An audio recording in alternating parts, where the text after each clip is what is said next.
गुरु धारणा करते हैं लेकिन गुरु के कहे हुए वाक्यों का अनुसरण नहीं कर पाते। अनुसरण किसका करते हैं? स्वरूप का, पहरावे का, खान पान का। गुरु जी ऐसा खाते हैं, हम भी ऐसा खाएंगे। भैया गुरु तो श्रेष्ठ है, हम तो तुच्छ हैं, अभी गुरु नहीं बने। बनने के लिए समय लगेगा और उसके लिए हमें क्या करना होगा? सेवा, भक्ति करनी होगी और गुरु जी के बताए हुए मंत्र का जाप। और गुरु एक ऐसा परम पिता परमेश्वर का दिया हुआ संदेश वाहक है जो किसी से भेद नहीं करता। और शिष्य को चाहिए कि गुरु में किसी प्रकार से कोई कमी बस भक्ति भाव से गुरु के बताए हुए मार्ग पर चले, क्योंकि गुरु जो होता वो नारायण का स्वरूप है। और जो गुरु की शरण में चला जाए मानो उसका कल्याण हो जाता है। जो शरण गुरु की आया यह लोक सुखी परलोक सुखी। जो शरण गुरु की आया यह लोक सुखी परलोक सुखी। जिसने गुरु ज्ञान बचाया यह लोक सुखी परलोक सुखी। जिसने गुरु ज्ञान बचाया यह लोक सुखी परलोक सुखी। जो शरण गुरु की आया यह लोक सुखी परलोक सुखी। जो शरण गुरु की आया यह लोक सुखी परलोक सुखी। जिसने गुरु ज्ञान बचाया यह लोक सुखी परलोक सुखी। जिसने गुरु ज्ञान बचाया यह लोक सुखी परलोक सुखी। हरि ओम हरि ओम हरि ओम हरि ओम हरि ओम हरि ओम हरि ओम हरि ओम हरि ओम हरि ओम हरि ओम हरि ओम हरि ओम हरि ओम हरि ओम हरि ओम। हरि ओम हरि ओम हरि ओम हरि ओम हरि ओम हरि ओम हरि ओम हरि ओम। मिट्टी अविद्या गुरु वचन से, मिट्टी अविद्या गुरु वचन से। मिले आनंद गुरु दर्शन से, मिले आनंद गुरु दर्शन से। मिट्टी अविद्या गुरु वचन से, मिट्टी अविद्या गुरु वचन से। मिले आनंद गुरु दर्शन से, मिले आनंद गुरु दर्शन से। सब शब्द ही बतलाए नर रूप में आए नारायण। हरि ओम हरि ओम हरि ओम हरि ओम हरि ओम हरि ओम हरि ओम हरि ओम हरि ओम हरि ओम हरि ओम हरि ओम हरि ओम हरि ओम हरि ओम हरि ओम। शास्त्र कहता है गुरु के वचन से, गुरु की वाणी से अगर ध्यान लगा करके श्रवण करें, अनुसरण करें तो समस्त अविद्याओं का नाश हो जाता है, अज्ञानता का नाश हो जाता है और ज्ञान का प्रकाश प्रकट। और जब ज्ञान का प्रकाश प्रकट हो जाए तो फिर कुछ नहीं, बस गुरु के दर्शन मात्र से भी आनंद की अनुभूति होती है। दर्शन मात्र। लेकिन जब तक हम गुरु के अनुसरण नहीं करेंगे, गुरु के बताए हुए मार्ग पर नहीं चलेंगे तो हमें आनंद की अनुभूति नहीं मिलेगी। आनंद की प्राप्ति करनी है तो गुरु के बताए हुए मार्ग पर चलें, क्योंकि गुरु करना कल्याण जाने। गुरु करना कल्याण ही जाने, गुरु करना कल्याण ही जाने, गुरु करना कल्याण ही जाने। जाति वर्ण कुल भेद न माने, जाति वर्ण कुल भेद न माने, गुरु करना कल्याण ही जाने, गुरु करना कल्याण ही जाने। जाति वर्ण कुल भेद न माने, जाति वर्ण कुल भेद न माने। सबको वे अपनाए, नर रूप में आए नारायण। हरि ओम हरि ओम हरि ओम हरि ओम। हरि ओम हरि ओम हरि ओम हरि ओम। जो शरण गुरु की आया, यह लोक सुखे परलोक सुखे। जो शरण गुरु जी आया, यह लोक सुखी परलोक सुखी। जिसने गुरु ज्ञान बचाया, यह लोक सुखे परलोक सुखे। जिसने गुरु ज्ञान लगाया, यह लोक सुखी परलोक सुखी। हरि ओम हरि ओम हरि ओम हरि ओम। हरि ओम हरि ओम हरि ओम हरि ओम। हरि ओम हरि ओम हरि ओम हरि ओम। हरि ओम हरि ओम हरि ओम हरि ओम। जो शरण गुरु की आया, यह लोक सुखे परलोक सुखे। जो शरण गुरु की आया, यह लोक सुखी परलोक सुखी। जिसने गुरु ज्ञान बचाया, यह लोक सुखे परलोक सुखे। जिसने गुरु ज्ञान बचाया, यह लोक सुखी परलोक सुखी। हरि ओम हरि ओम हरि ओम हरि ओम। हरि ओम हरि ओम हरि ओम हरि ओम। हरि ओम हरि ओम हरि ओम हरि ओम। हरि ओम हरि ओम हरि ओम हरि ओम। बोलिए गुरु महाराज की की जय हो, मांगे हरिलाल की जय हो। नहीं शानी नाम का एक पर सौ का भी इसी कहते हैं महाराज। सुखदेव ने परीक्षित को कथा सुनाई, लेकिन ये परीक्षित कौन है?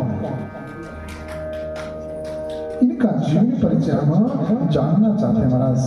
ये किसके पुत्र थे और इन्हें जो शाप लगा उसका क्या कारण था? सूत जी कहते हैं ऋषियों, जब पांडवों और कौरवों के बीच में युद्ध हो रहा था,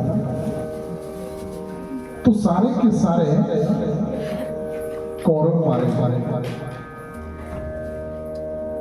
महाभारत के बारे में तो सब जानते हो।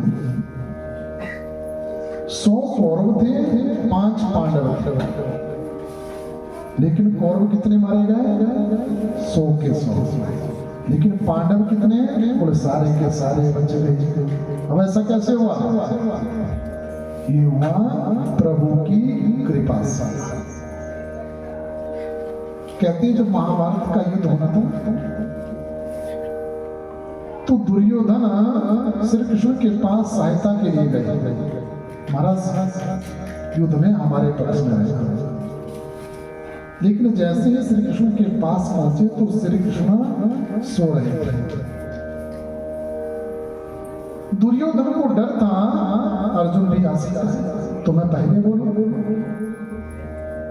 और गए, देखा कन्हैया सो रही है। अब उठाना उचित नहीं समझा, उठाना उचित नहीं समझा। क्या किया? गए और सिर के पास में बैठ गए, सराहने में बैठ गए। अब इतने में अर्जुन गए।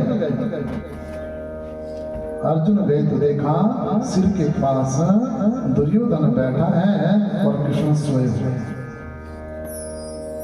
और अर्जुन गया वो पैरों के पास बैठ गया। कहाँ बैठा? पैरों के पास। अब जैसे ही कन्हैया की आंख खुली तो पहले कौन दिखाई दिया? अर्जुन। चरणों में आंख खुली, अर्जुन दिखाई दिए और फिर जैसे हटे तो दुर्योधन। अब पहले दुर्योधन ने प्रश्न रखा, महाराज मैं आपके पास आया और युद्ध के लिए आपकी मदद चाहता हूं।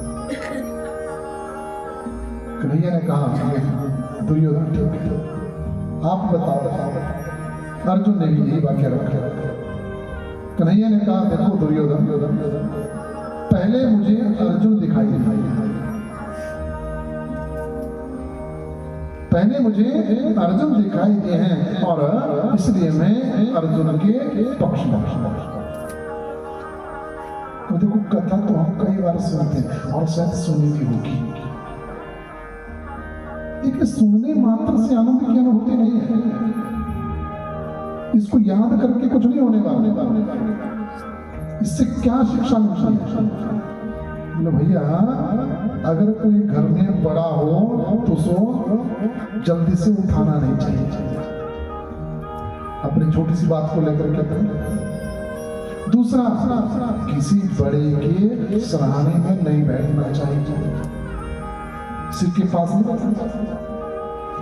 हम गुरु जी के शिष्य हमारा, हमें गुरु जी सानिध्य में बैठाएं, अपने कुर्सी के पास में बैठाएं, गुरु जी हमारे से स्नेह करें, दूर न बैठाएं, ये सब कुछ प्राप्त नहीं होगा। गुरु के चरणों में बैठ करके प्राप्त होगी, प्रभु के चरणों में बैठ करके। अर्जुन चरणों में बैठे थे तब जाकर के परमात्मा की कृपा प्राप्त हुई। हमें परमात्मा के चरणों में रहना है, गुरु के चरणों में रहना है और चरणों की सेवा करते हुए बताए हुए वाक्यों का अनुसरण करना है। दूसरा कारण क्या बना? देखिए चरणों का दास बने। दूसरा, जैसे जैसे श्री कृष्ण ने कहा वैसा वैसा उन्होंने किया।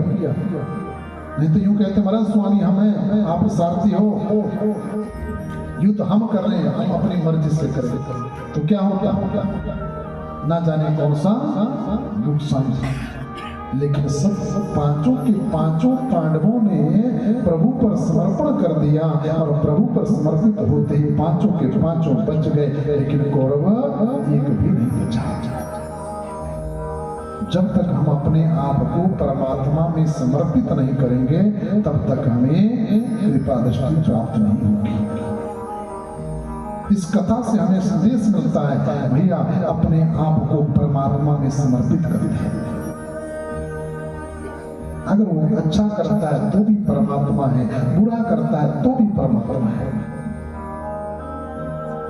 और एक विनम्र प्रार्थना है, यदि आप कथा सुनते हैं जीवन में कभी आजमा के देखना, जब कभी आपके साथ कोई बुरा काम हो तो सोचना परमात्मा ने हमारे लिए ना जाने कौन सी भलाई की, उसमें दुख नहीं बनाना, प्रयत्न करके देखना एक बार। खुशी में तो यूं कहते हैं हमने कर दिया, लेकिन दुख में ये मानना ये काम भी परमात्मा ने हमारे लिए खुशी के लिए किया है। ये प्रभु आपका लाख लाख शुक्र है। निश्चित रूप से अगर आप इस प्रकार से प्रार्थना करके सोचेंगे तो एक दिन आपको उसका परिणाम अच्छा ही दिखेगा। प्रयत्न करके देखो, कितना ही दुख क्यों ना हो, लेकिन एक दिन आपको प्रतीत होगा कि परमात्मा ने वो ठीक ही किया था। लेकिन सोचना पड़ेगा, चिंतन करना पड़ेगा, और जब तक हम चिंतन नहीं करेंगे तब तक कथा का कोई प्रभाव प्राप्त नहीं होगा। कथा सुनेंगे, कीर्तन करेंगे, ताली बजाएंगे, अपने घर जाएंगे, सब होगा। लेकिन चिंतन करना पड़ेगा, गुरु के सानिध्य में बैठ करके चरणों का ध्यान लगा करके परमात्मा की दिए हुए फल को स्वीकार करना पड़ेगा। और जो खुशी से स्वीकार करता है, मानो सो परमात्मा का भक्त बन गया। प्रयत्न करना चाहिए। पांडवों का साथ दिया, युद्ध हुआ महाराज। कहते हैं जब सारे कौरव मारे गए, दुर्योधन बचा बचा बचा, युद्ध हुआ। भीम ने जंघा पर प्रहार किया, टांग तोड़ दी। मानो अंतिम घड़ी गिन रहा हो, इतने में सूर्यास्त हो गया। प्रभु ने कहा भीम युद्ध बराम करो। नियम देखो महाभारत क्या सिखाते हैं। माना किसी से युद्ध करना है, शत्रुता भी करनी है, लेकिन नियम से होनी चाहिए। आजकल क्या करते हैं हमारा, धोखा करते हैं। सामने नहीं करेंगे, सामने से मीठे रहेंगे, जब मौका मिला। और अपने को सनातनी कहते हैं, हिंदू कहते हैं। हिंदू का तात्पर्य है सत्यता पर चलना, नियमों का पालन करना, धोखा नहीं करना। युद्ध भी करना है तो सत्यता से करना है, धोखे से नहीं करना चाहिए। मानो अंतिम घड़ियों को गिन रहा हो रहा था, उसी समय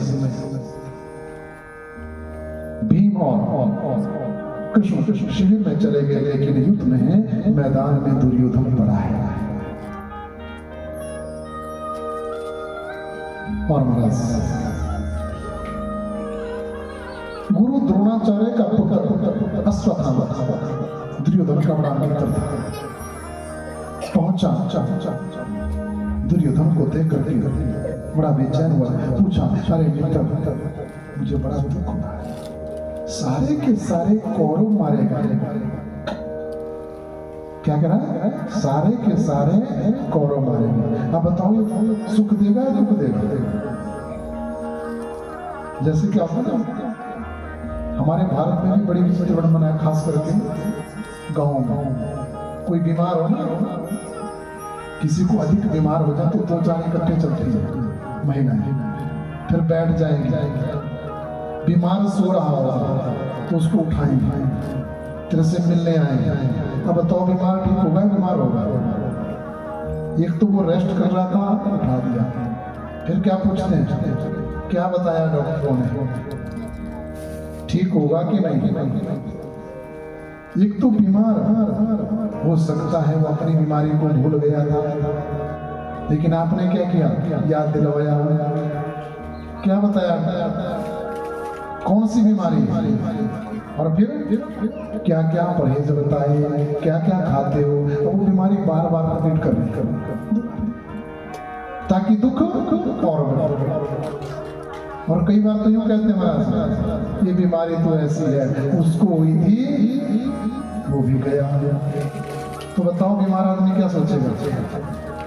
जिसको जीना था 4 दिन वो जी नहीं पाएगा, फिर भैया। और कई बार तो इतने बैठ जाते हैं बीमार को खुद लगता भैया मिलने आ रहा है ना मेरे से, तो मामला गड़बड़ है। कहीं डॉक्टरों ने मेरे बारे में कुछ कह दिया। बीमार के पास जाएं, कभी उसकी बीमारी की चर्चा ना करें। अगर आपको ज्यादा ही जानना है तो अलग से पूछें, पता सब होता है, जानकारी सारी है, लेकिन फिर भी उससे पूछ रहे हैं कब से हुआ, कितने दिन से है, आगे क्या होगा। इस दुख को बार बार पूछने से दुख बढ़ेगा, कम नहीं होगा, ठीक नहीं होगा, ना तो आप ठीक करने वाले होंगे। इससे तो अच्छा है आप 4 बातें और कहीं की कहो, उसको रोग का नाम ही ना लो कि रोग है। तो क्या होगा, अगर वो 2 घड़ी हंस गया ना तो मानो वो ठीक हो जाएगा, रोग हल्का होगा। रोगी का सबसे पहला लक्षण है ना हंसना। रोगी कोई हंसता है, सबसे पहले हंसना छूटता है। जो हंसता रहता है तब तक वो काफी ठीक रहता है। और हम हंसाना नहीं चाहते। रोगी के पास जाएं, उसको हंसाएं, घर वालों को हंसाएं, सांत्वना दें, प्रसन्नता रखें, रोग का नाम भी ना लें। तो सोया सोया भी अगर वो आपको याद करेगा ना तो वो आपकी बातों को ध्यान करके खुश रहेगा, रोग को भूल जाएगा। नहीं तो सोया हुआ भी याद करेगा, आज मेरे इतने मिलने वाले आए थे और ये कह के गए तो मामला गड़बड़ है। अश्वत्थामा ने बोला, भैया तुम्हारी तो बहुत दुर्दशा हो गई, लगता है तुम निबचने वाले, पर मैं आपके लिए क्या कर सकता हूं। देखो 100 के 100 मारे गए लेकिन पांडव एक भी नहीं मरा।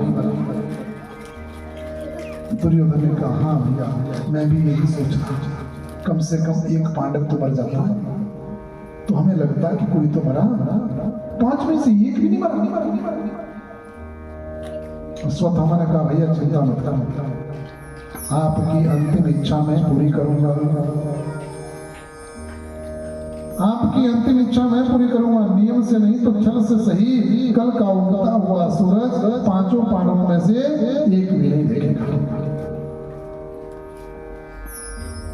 प्रार्थना और भगवान अश्वत्थामा योजना बनाने लगा, क्या करूं। इतने में कन्हैया ने शिविर में जाकर के पांडवों से कहा, हे पांडव पुत्रों, आज पूर्णिमा का अवसर है, कहते हैं कि तीर्थ पर स्नान करने से 10 गुना अधिक फल प्राप्त होता है। स्नान करने के लिए चलो। 5 के 5 पांडव तैयार हो गए लेकिन पुत्र तैयार नहीं हुए। बालकों ने कहा, महाराज हमारी तो उम्र बहुत बड़ी है, परमात्मा का नाम कब लेंगे, बुढ़ापे में, अभी तो बचपन है, कहते हो हम थके हैं, शयन करेंगे, सो गए। अंधेरा था, अश्वत्थामा गए, 5 के 5 सिर काट लिए और बिना विचारे बिना देखे एक धोती में बांध करके दौड़ता हुआ अश्वत्थामा दौड़ता हुआ दुर्योधन के पास पहुंच गया। अरे दुर्योधन, देखो देखो मैं 5 पांडवों को मार के लाया, जिनको आप नष्ट नहीं कर सके, लेकिन मैं एक पल में सबको नष्ट करके लाया। अंधकार छाया हुआ था, दौड़ता हुआ दुर्योधन के पास पहुंचा और जैसे ही दुर्योधन ने अपने हाथों से 5 के 5 सिरों को पकड़ा, क्रोध से मसलने लगा, दबाने लगा, इतने में सारे के सारे सिर दब गए और मसलते ही एकदम से दुर्योधन को हैरानी हुई और एकदम से छोड़ते हुए कहा, अरे अश्वत्थामा, ये किसके सिर है? भैया पांडवों के। अरे जरा प्रकाश करके देखो तो सही। जब प्रकाश किया देखा तो सिर पांडवों के नहीं, पांडव पुत्रों के। ऐसा दृश्य देख करके दुर्योधन की आंखों से आंसू निकल गए। अरे अश्वत्थामा, ये क्या किया? हमारे कुल का अंत कर दिया। तूने बहुत कुकृत्य किया, तुझे लाज नहीं करी, पांडव पुत्रों को मार दिया। ये ठीक है हमारी शत्रुता थी, लेकिन शत्रुता पांडवों से थी, पांडव पुत्रों से नहीं थी। पांडव पुत्रों से हमारी कोई शत्रुता नहीं थी।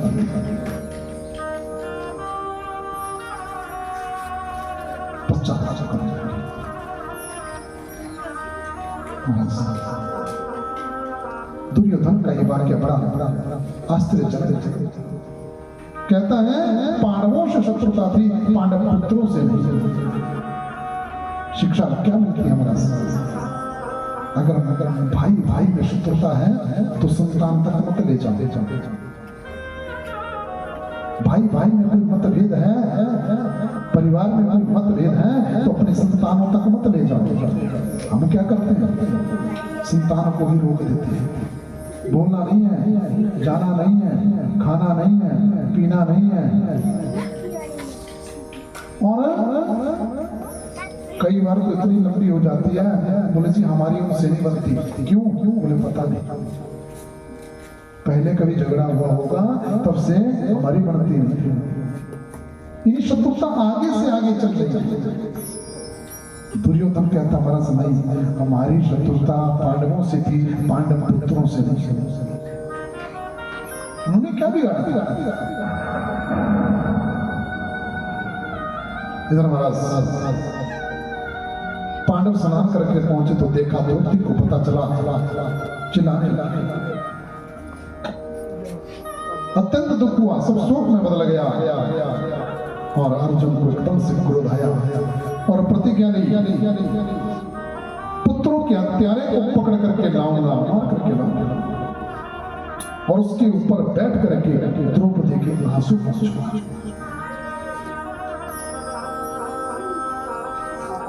क्रोध में प्रतिज्ञा ले लिया। अर्जुन ने प्रतिज्ञा ली और प्रभु ने कहा, अर्जुन प्रतिज्ञा एकदम नहीं लेते, विचार कर। क्रोध में कहा गया वाक्य कई बार विनाशकारी है, और अर्जुन ने ऐसा एक बार पहले भी बात कहते हैं कि जब महाभारत के युद्ध में चक्रव्यूह में अभिमन्यु को मारा,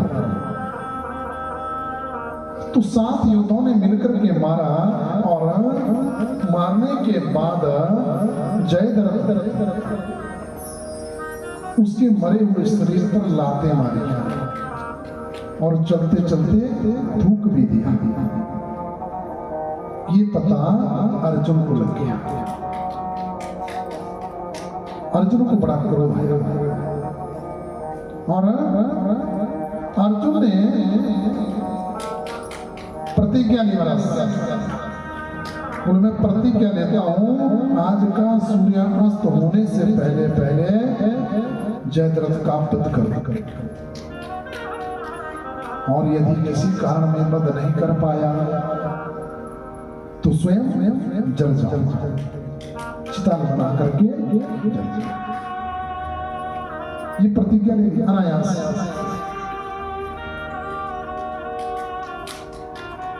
कन्हैया ने कहा, अर्जुन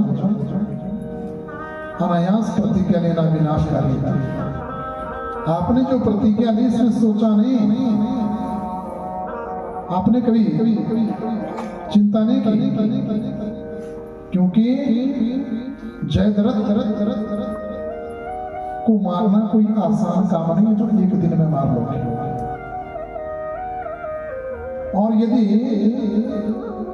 नहीं मरा तब भी तुम प्रतिज्ञा के अनुसार चल करके मरोगे, और यदि किसी कारण आपने उसको मार ही दिया तो भी आप मर गए, क्योंकि जयद्रथ के पिता वृद्ध क्षत्र को वरदान मिला कि जो आपके पुत्र को मारेगा, जो आपके पुत्र को मारेगा, और जैसे आपके पुत्र का सिर धरती पर लगेगा तो मारने वाले के 100 टुकड़े हो जाएंगे। अब यदि आपने जयद्रथ को मारा तो आपके 100 टुकड़े स्वाभाविक, आपको सोचा। अर्जुन कहते हैं, प्रभु जिसके सेवक, जिसके सारथी प्रभु हो, जिसके गुरु नारायण हो, उसे सोचने की उसे तो प्रतिज्ञा लेनी है, चिंता करना प्रभु। हम प्रतिज्ञा ली महाराज। सुबह जैसे चलने लगे, रथ को सजाया, कन्हैया सारथी बनकर के जैसे महल से रथ को बाहर निकालने लगे, युधिष्ठिर मिल गया, आंखों में आंसू, हाथ जोड़े खड़े हैं। कन्हैया मेरी एक प्रार्थना है, इस प्रार्थना को बताओ भैया क्या प्रार्थना है। बोले जैसे मेरा भाई अभी रथ पर जा रहा, ठीक ऐसे ही शाम को लौट करके आना चाहिए, ये मेरी इच्छा है।